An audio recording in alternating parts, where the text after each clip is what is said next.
Hey,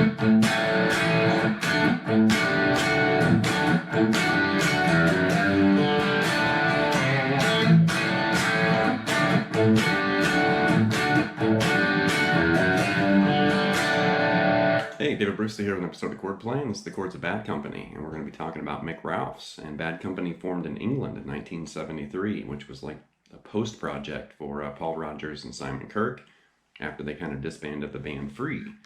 And, you know, definitely a very, very popular band in the 70s. Bad Company just exploded, you know, Feel Like Making Love and Shooting Star and all these famous songs. But really, Mick Ralphs is kind of a overlooked, misunderstood, you know, pioneer and guitar legend. You know, played with Mott The Hoople, played with Bad Company. Definitely, you know, worked with different tones, different tunings. You know, very forward thinking and not your traditional, just kind of, you know, generic guitarist. It's like he constantly was pushing himself and his music in new directions, which is always exciting. And I don't know, there's just something about their music. You know, Mick definitely is a legend, very respected, still active. And you start going through, you know, 70s Bad Company, even Mott The Hoople, you know, back working with David Bowie. But you go through 70s Bad Company, 80s and 90s and so on, and you notice this kind of progression and this change or growth in Mick Ralphs' guitar playing.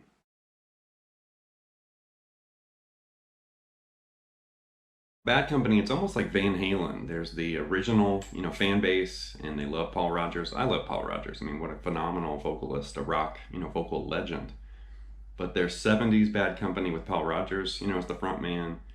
And that obviously is, you know, arguably the most popular period of Bad Company's, you know, music and their career is in the 70s. But, you know, there was an 80s version of Bad Company with Brian Howe on vocals. And no offense to Paul Rodgers, but Brian Howe definitely is a great vocalist too, and he passed away earlier this year. I think he passed away back in May. And that's really sad. But when I heard about that, you know, I went back and listened to some of those 80s, you know, Bad Company albums, and both of those, you know, decades and eras of the band were great. You know, they're noticeably different.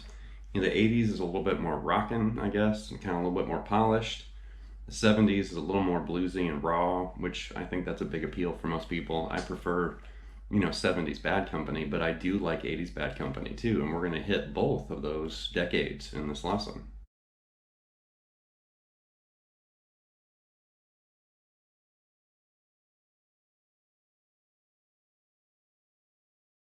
All right, with the opening, that was Good Lovin' Gone Bad from the Straight Shooter album, and it's something like this.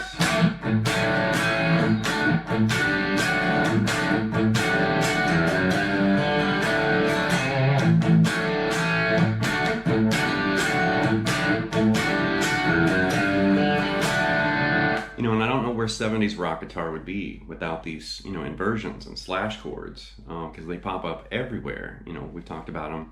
You know, and there's actually a whole episode of Chordplay, that 70s chord, you know, where I looked at those kind of extensions and inversions, and you can hear that in Kiss and Van Halen, and there's, you know, the Stones and all kinds of stuff.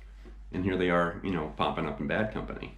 So there's an A power chord, and then you're adding this, which that's basically a D, you know, kind of a slash chord in our inversion, like a D over A.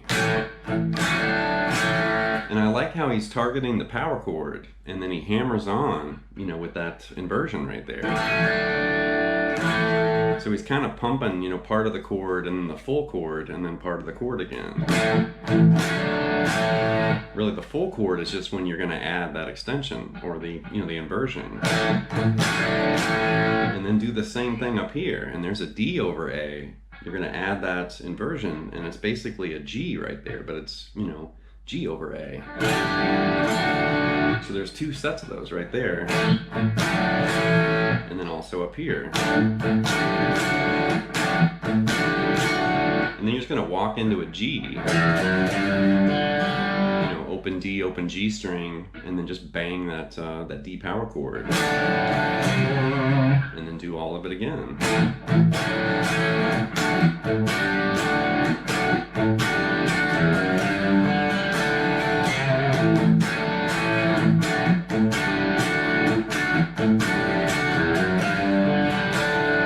You know, pretty simple, but that riff rocks. Next is the intro to the very famous Shooting Star, something like this.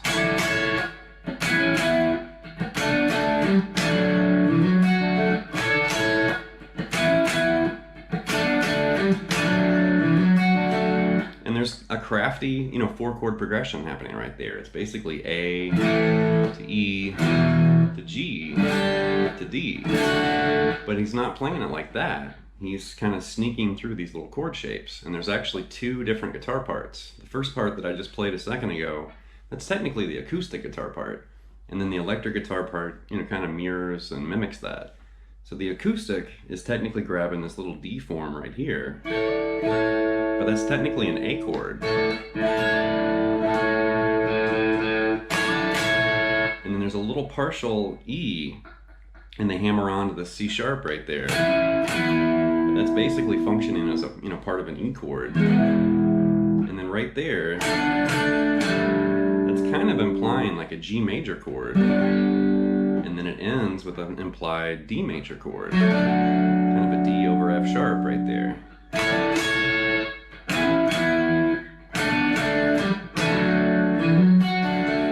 And they're just kind of spelling out that D over F sharp. So it's all implied chords, little partial, chords and fragments of chords.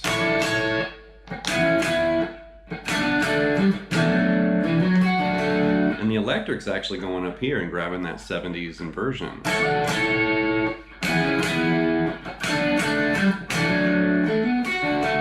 It's a little different on the electric, just ever so slightly. This right here, instead of that, it's the same guitar part. Technically, you could actually mimic that like that. But they're doing it up there.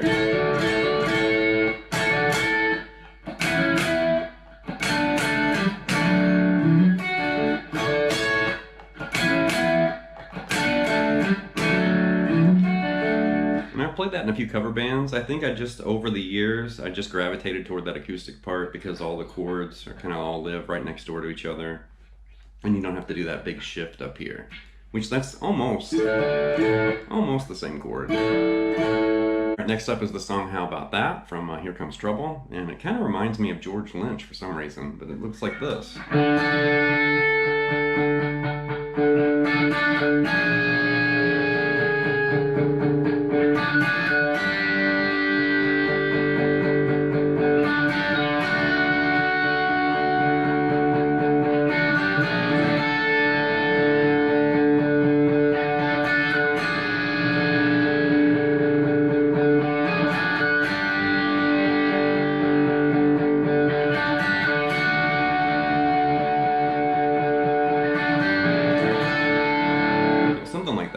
But it starts with this, and he's definitely doing kind of a hybrid pick thing where he's kind of using the pick to pick that open D string, and then he's using his middle and third finger to kind of pluck the G and the B. So you kind of have this hybrid, plucked idea. But it starts with this, and that's basically going to function as a D power chord right there. And there's 2 Ds, and then that A right there, which is the 5th.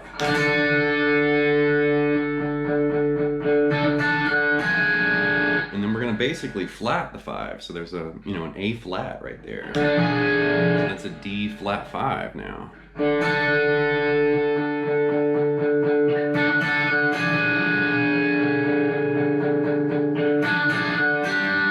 right there we're going to grab that G, and that's the sus4. So it's a D sus4 now.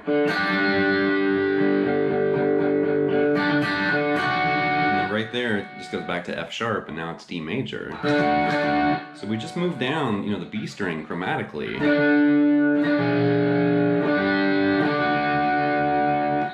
And it creates this kind of haunted, chord progression, which is really cool.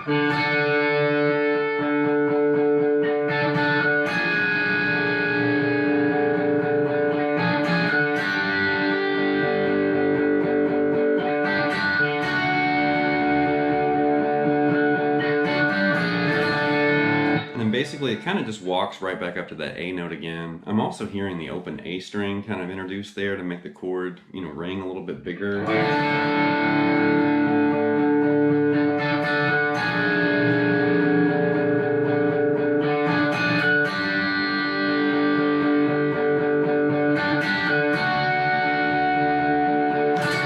Very simple, but that's a great guitar part. I love that. Speaking of great but simple guitar parts, check out the song Holy Water from the Holy Water album. This is 80s Bad Company again, but you got something like this.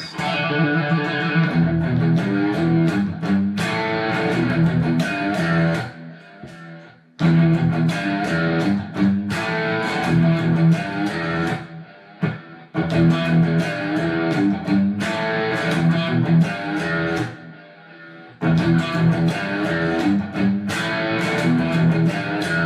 course, you're missing those big fills in there too. You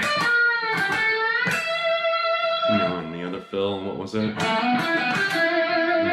So Mick's grabbing these biting, you know, blues rock licks, but behind it you've got that real, just kind of rocking, you know, simple power chord riff.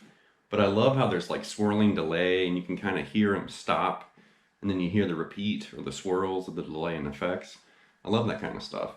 Starts with a trill right there, and then you're just spelling out an E power chord down here. And then grab that G, just bend it, you know, ever so slightly like a half step. And then you're just basically kind of mashing that G note, and then you're smearing it into that A power chord.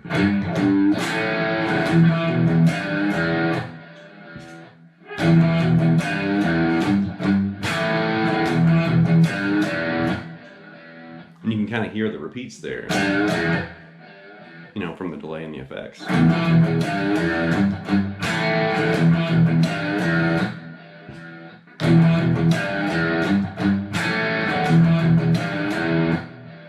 Next up is the very popular Ready for Love from the Bad Company album, and you have this sliding kind of partial chord part, something like this.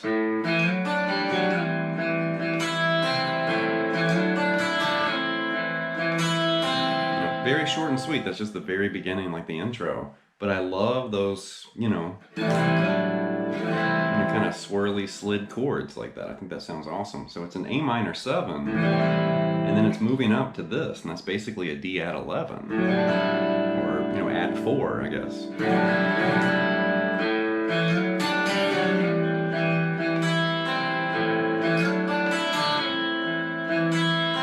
You know what, those are really common. I love those chords.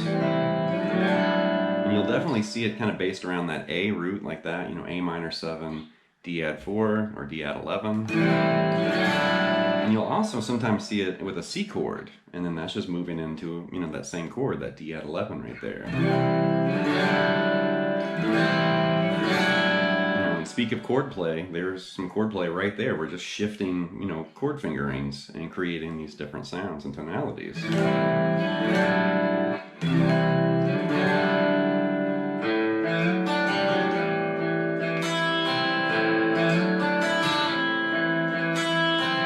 of course it just goes right into the verse right there. But that's a great song and a really simple guitar part, but it creates that very ambient kind of, you know, quiet world at the beginning of that song.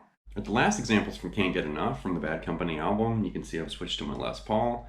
And this is a very popular song, but it uses a very misunderstood tuning. And, you know, I played this song in cover bands for years, and I always just played it in standard tuning. And I'd never actually tuned my guitar the way Mick did until this lesson. And then I started playing around with it, and I thought, wow, it sounds exactly like the album. And it's an open C. And we have been hitting some open, you know, tunings in Rival Sons and also the Devin Townsend lesson. And here we are hitting another, you know, open C tuning.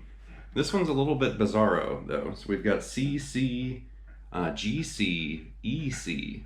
So very unusual. Something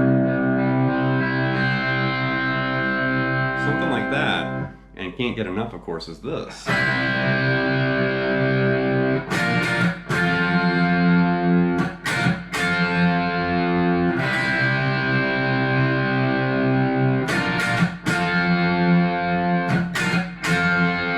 The verse. It's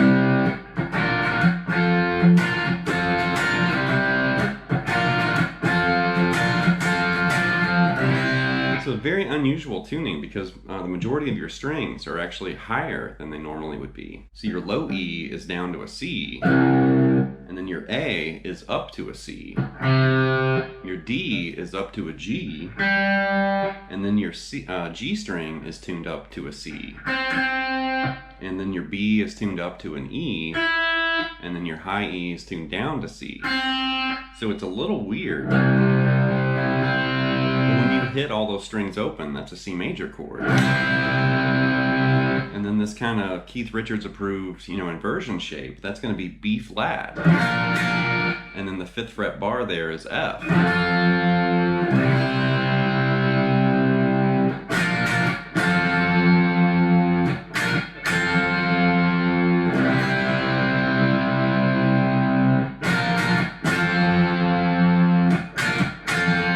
And you can also hear him use this tuning, a different song, but the same album and the same tuning, but the song Moving On, that has this part.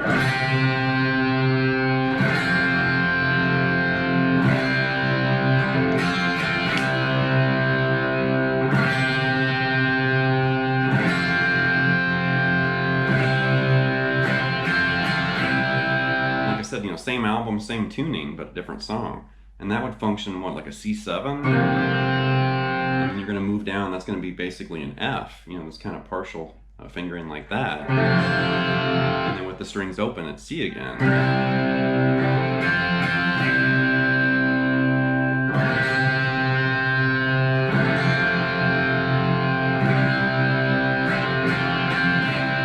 It's kind of a contrast from Can't Get Enough.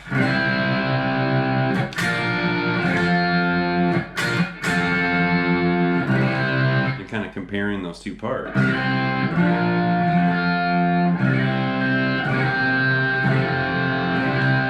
But definitely these tunings are fun to play with because you don't really know until you get used to it what's going to happen. You start moving, chord fingerings around, moving, your hand around in different positions and letting strings open, ring openly and stuff. You'll come up with all sorts of different twists to chords and different tonalities, which is so fun. It's kind of like hide and seek, and you're sitting there trying to figure out, okay, what's this sound like? Or what happens if I move it up here? Or if I move this finger back or up or whatever. Really cool. It's going to wrap this episode of Chordplay with the Chords of Bad Company, and I'll be honest, I'm immediately after this lesson, I'm going to retune my Les Paul to standard, just to get away from this crazy open C. It's really interesting that I went here, and kind of tuned to it just to check out the authentic, version of that song or the way to play that song. But now that I've kind of tuned like this, of course I'm playing, Les Paul, I'm worried about the string tension in my headstock, it's like, ah. But I wanted to go ahead and just, hit the tuning just so I could show it authentically. But honestly, I am going to immediately go right back to standard tuning or, down a half step or something. But some really interesting stuff. Bad Company is definitely a very, very popular band. And Paul Rodgers, is such an important component of, the band. And, his work with Free and with Bad Company and the solo material and, eventually working with, Queen and some other groups. I mean, Paul Rodgers is a dynamite, rock vocal legend. And I think his legacy kind of cast a shadow over, Paul Kossoff and Mick Ralphs from Bad Company, and even Simon Kirke, and some other members from, whether it was the bassist or the drummer or the guitarist. It seemed like Paul Rodgers just kind of eclipsed everybody, with his popularity and his fame. And then, I start talking to guitarists, and it's like, Mick Ralphs, Bad Company, and they're familiar with the music. They're just not really that familiar with the player himself, and some of his habits and tunings and some of these different things. But very, interesting and inspiring guitarist, not your normal, just kind of run-of-the-mill player. Very outside the box with all sorts of different chord ideas, lead ideas, and harmony guitars, acoustic guitars. Lots of cool stuff. Leave some feedback and some comments. Please subscribe to Late Night Lessons, and I'll be back before you know it with more content material. Thank you.